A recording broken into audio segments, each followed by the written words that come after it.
Allah, astagfirullah. Apa ibu lihat dari tayangan tadi coba? Merinding, Coba tanya sedih, saya. geram. Apa yang Ustaz lihat dari tayangan tadi? Saya coba? terima kasih banyak kepada tim Islam Tinda yang mengangkat semuanya ini. Biar apa supaya Ustaz? orang tahu atas apa yang Itu dilakukan dia, oleh Zionis ya Allah, Israel. geram ngelihatnya ya Ustadz ya. Karena selamanya kan di skip. Iya, tapi gimana cara untuk keluar dari musibah? Mau Sholat bisa nggak sholat? sholat. Sholat. Tapi sholat suka nggak khusyuk gimana tuh? Bingung jadinya. Iya juga ya, salat tidak Iya. usah. Izin. Aduh. Ustazah dan Ustaz Sams. Bismillahirrahmanirrahim. Allahumma salli ala sayyidina Muhammad wa ala sayyidina Muhammad. Solusi ketika ada musibah, salat. Sekali lagi, solusi ketika ada musibah, salat.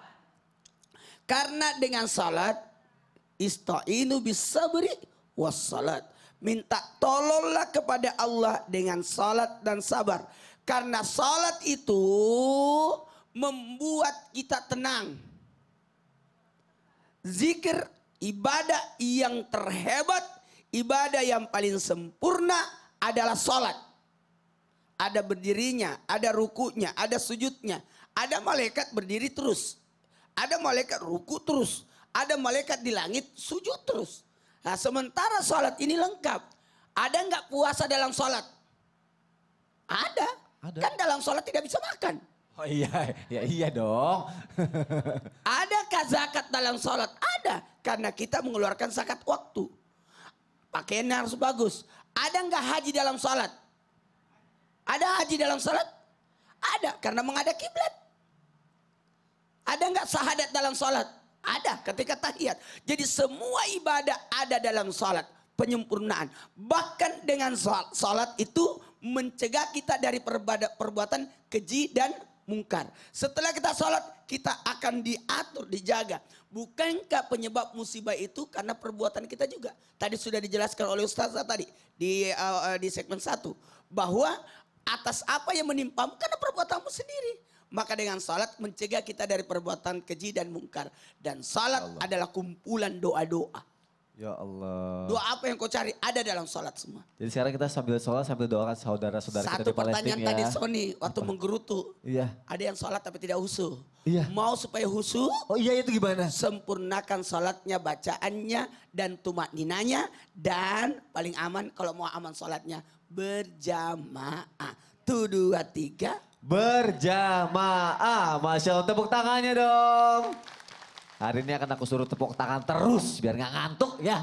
Biar semangat ya. Setuju ya. Karena semangat nih sekarang aku kuat dan dada. Aku ngasih Son, apa? ibu-ibu ini kan ibu-ibu pejabat. Oh gitu. Ya udah. Di masanya. Aku kasih kesempatan buat tanya kalau gitu. Yuk kita masuk ke segmen Tanya Dong Ustadz. Kami semua tanya dong Ustaz. Siapa aja yang mau nanya? Yang mau nanya. Wow, Mau pada semua? mau nanya semua. Sebelah sini dulu ya. Ibu ya. Ibu ya. Silakan berdiri Bu. Namanya siapa? Coba kasih tahu sama seluruh masyarakat Indonesia. Dari mana? Bismillahirrahmanirrahim. Assalamualaikum warahmatullahi wabarakatuh. Waalaikumsalam warahmatullahi wabarakatuh. Perkenalkan nama saya Iis Suryati dari Majelis Taklim Al-Mutakin Gedung Sate Jawa Barat. Tepuk tangannya dong untuk Ibu Ois. Mau nanya apa Bu? Boleh bertanya Ustadz, Ustazah? Boleh. Apakah betul kalau dengan bersedekah kita akan terhindar dari segala musibah?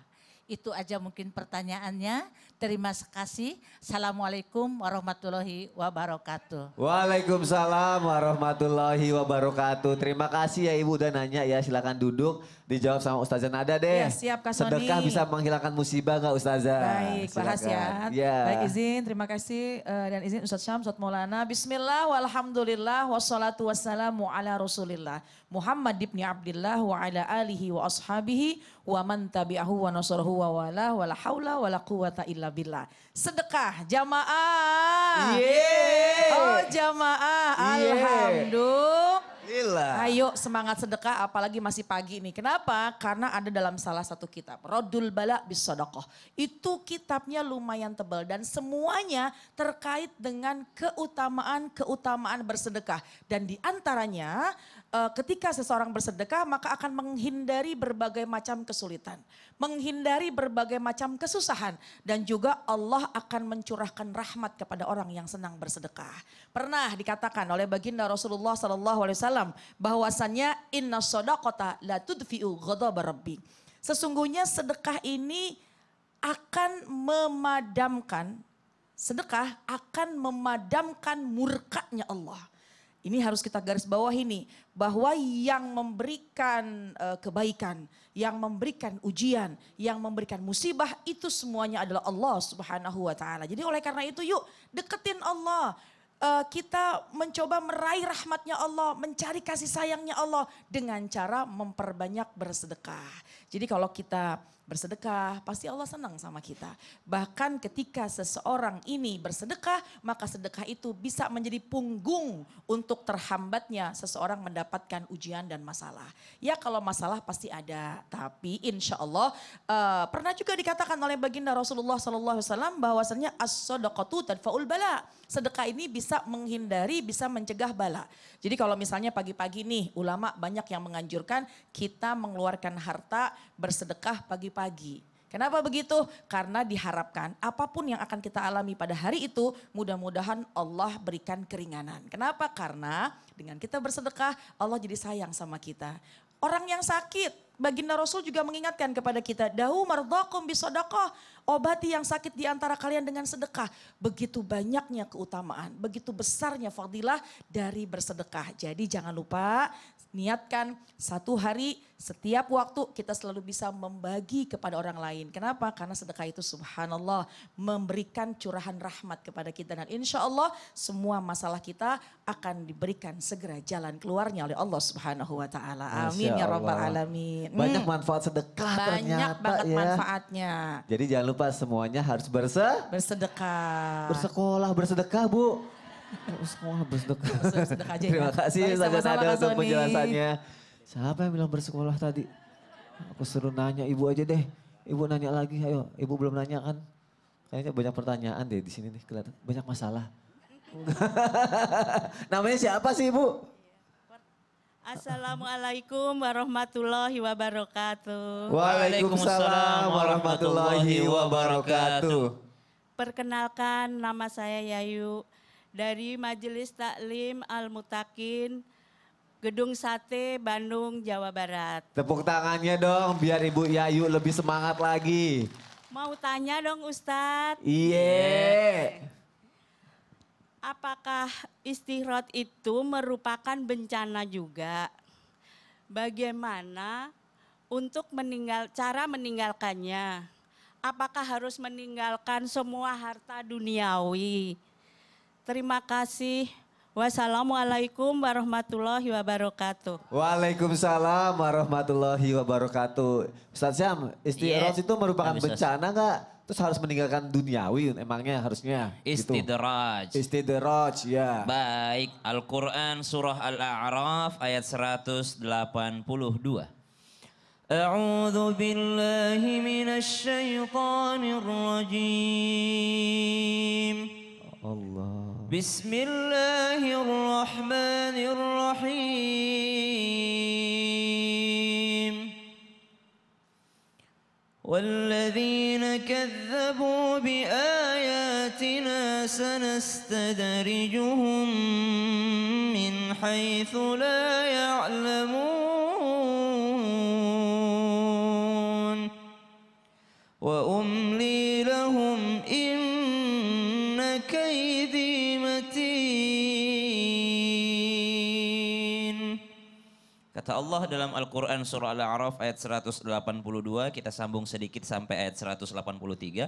Dan di antara orang-orang yang telah kami ciptakan dan di antara orang-orang yang mendustakan ayat-ayat kami, walladzina kadzabu bi ayatina, orang-orang yang mendustakan ayat kami akan biarkan mereka berangsur-angsur ke arah kebinasaan. Jadi istidraj itu artinya berasal dari kata daraj. Daraj itu artinya cicilan Bu, angsuran. Daraj juga artinya adalah seorang anak bayi yang baru belajar berjalan, dia belajar selangkah demi selangkah. Itu namanya daraj. Istidraj itu Allah kasih dia nikmat sedikit demi sedikit, tapi ternyata nikmat tersebut adalah kecaman dari Allah Subhanahu wa taala. Lama-kelamaan nih orang tambah nggak sholat tambah kaya. Nih orang tambah pelit kok tambah kaya. Nih orang kok tambah pelit tambah sehat. Nih orang kok nggak puasa tapi kok makin sehat. Subhanallah. Makin melawan hukum Allah kok makin jaya kehidupannya. Itu sedang dikasih istidraj. Apa istidraj? Sedikit demi sedikit dibuat jaya sama Allah. Nanti ujung-ujungnya akan diselengkat sama Allah Subhanahu. Jatuh deh. Dengan banyaknya beban yang dia bawa. Yang selama ini dia anggap sebagai nikmat. Bagaimana cara bertobatnya? Sadari dulu bahwa itu adalah istidraj. Sadari. Bagaimana bisa bertobat kalau nggak sadar? Sadar dulu, ya Allah saya ini kok duitnya banyak tapi saya nggak sholat. Jangan-jangan ini adalah musibah. Saya ini kok nggak taat sama Allah, kok sehat mulu ya. Ada orang yang rajin ke masjid malah sakit-sakitan. Jangan-jangan ini sehatku ini adalah istidraj. Jangan-jangan ini jabatanku ini justru cara Allah memberikan aku nikmat. Tapi ternyata di balik nikmat itu adalah aku sedang dihukum sama Allah Subhanahu wa taala. Sadar dulu. Setelah dia sadar, tentu saja kata Sayyidina Ibnu Abbas radhiyallahu anhu warḍahuma, cara tobat itu apa? Dalam hati dia meyakini bahwa itu adalah keburukan.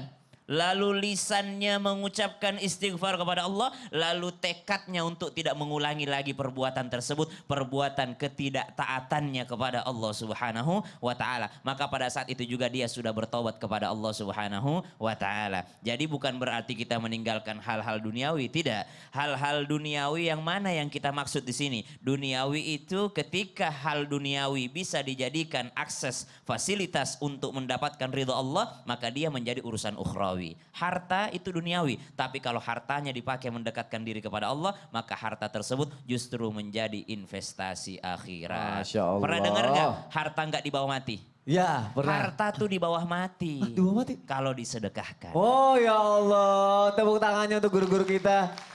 Tapi kayaknya ibu-ibu yang ada di sini nih duitnya banyak, tapi taat semua sama Allah ya. Amin. Pinjam dulu 100 kalau gitu. $100. Yang di studio udah nanyanya nanti sebelah sini ya. Giliran berikutnya ya, sebelah sana sudah ya. Sekarang yang jamaah yang ada di rumah dulu nih. Aku bacain pertanyaannya. Dari Instagram @sania_santika. Assalamualaikum, tanya dong Ustadz. Ustadz Maulana. Wah Ustadz Maulana katanya. Ada yang bilang nih bahwa cara keluar dari musibah itu dengan cara bertaubat. Dan Allah sengaja kasih ujian kepada hambanya agar kita bisa lebih dekat lagi sama Allah. Tapi ada juga orang yang dapat musibah dengan gampang keluar dari musibah tanpa harus tobat terlebih dahulu. Wah gimana Ya, tuh Ustaz? tahu nggak arti tobat? Apa? Saya jelaskan. Silakan Ustaz. Bismillahirrahmanirrahim, izin semuanya. Masya Allah, tabarakallah. Hari ini betul-betul kita menyikapi musibah itu dalam perspektif. Yaitu dalam hal yang baik. Karena Islam itu indah. 1, 2, 3. Islam itu indah. Sesuatu yang buruk akan jadi baik kalau kita berpikiran baik. Karena kebahagiaan itu 3 kan. Bahagia itu ketika kita dekat dengan Allah. Bahagia itu ketika kita baik sangka. Dan bahagia itu ketika kita banyak bersyukur. Dan ternyata bisa jadi dosa yang menyebabkan kita menjadi seperti ini. Maka tobat solusinya. Tubu ilallahi taubatan nasuha. Tapi tobatnya harus yang bersungguh-sungguh. Apa artinya tobat? Tobat artinya kembali. Gini, saya praktekkan sedikit. Kita kan menuju satu titik, menuju ke sana. Tapi ya ini kan surga kan, kebaikan. Jalan-jalan, makan tidur, makan tidur itu kan pahala juga sebenarnya. Ya, tapi tiba-tiba kita melenceng. Maka disuruh tobat. Balik lagi. Tobat artinya kembali. Ya. Tobat itu artinya kembali. Tapi jangan bablas. Kalau kita berjalan di jalan raya, tiba-tiba kita bablas. Waduh, buternya jauh. Wah, makanya supaya tidak bablas, makanya hati-hati. Orang yang hati-hati, makanya banyak baca istighfar. Astagfirullahaladzim. Nabi saja baca istighfar 70 kali. Kalau perlu bangun tidur baca istighfar 3 kali. Astagfirullahaladzim, ya Allah ampuni dosa-dosaku jika aku berdosa padamu ya Allah. Astagfirullahaladzim, ampuni dosa-dosaku jika aku berdosa pada tubuhku. Yang ketiga, astagfirullahaladzim, ampuni dosa-dosaku jika aku berdosa kepada sesama manusia. Supaya hari itu kita tidak melakukan dosa atas diri, kepada Allah dan kepada sesama. Nabi aja yang sibuk mau istighfar ya. Iya. Kita. Ya. Jadi istighfar itu adalah rem mengarahkan kita untuk jauh lebih bagus. Masya Allah. Astagfirullahaladzim, astagfirullahaladzim, Astagfirullahaladzim. astagfirullahaladzim, Hati-hati. astagfirullahaladzim, Ya. astagfirullahaladzim. Minggir sedikit. Ya, alhamdulillah, Masya Allah. Tepuk tangan untuk Ustadz Maulana. Itu kalau bangkunya di luar studio, mundurnya sampai luar studio tuh biasanya Ustadz.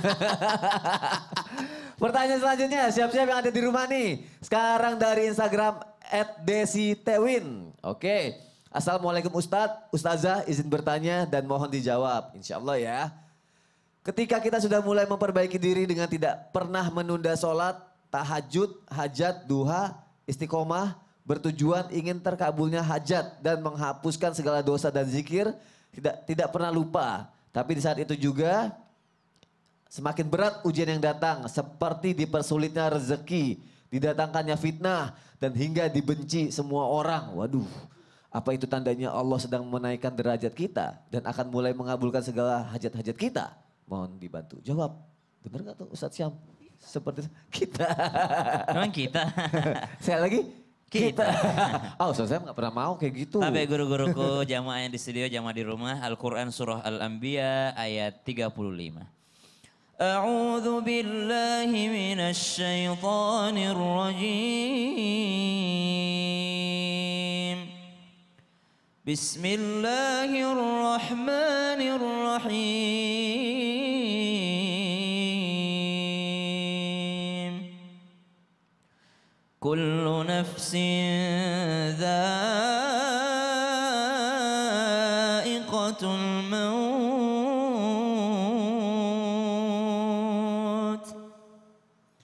Wa nabluukum bisyarri wal khairi fitnah. Wa ilayna turja'un.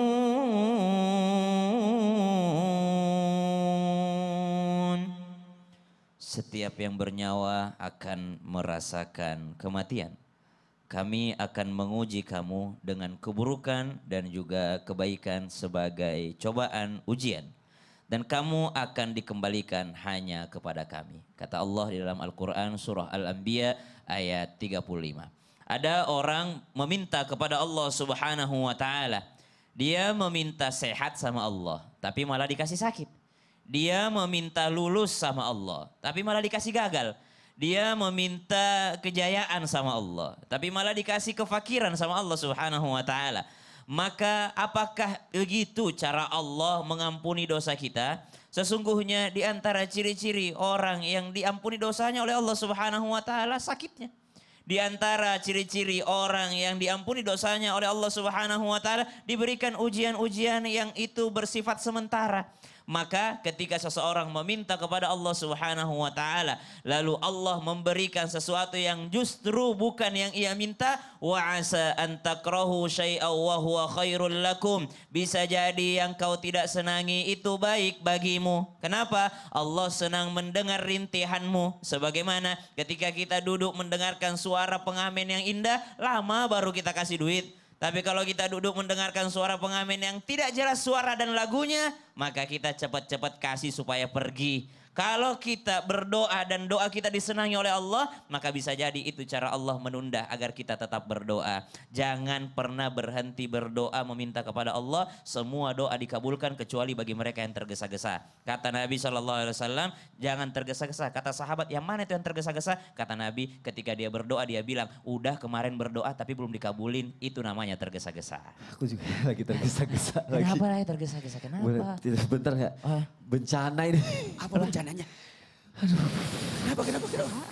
Kenapa? Kenapa? Apa yang bencana? Perut aku sakit. Bentar ya, aku. Tangannya Sony dingin banget. Tunggu dulu. Jangan-jangan Sony ada masalah dengan serangan fajar. Pagi-pagi harus kita lanjutkan setelah yang satu ini. Jamaah, oh jamaah. Alhamdulillah. Aku lihat Sony dulu ya.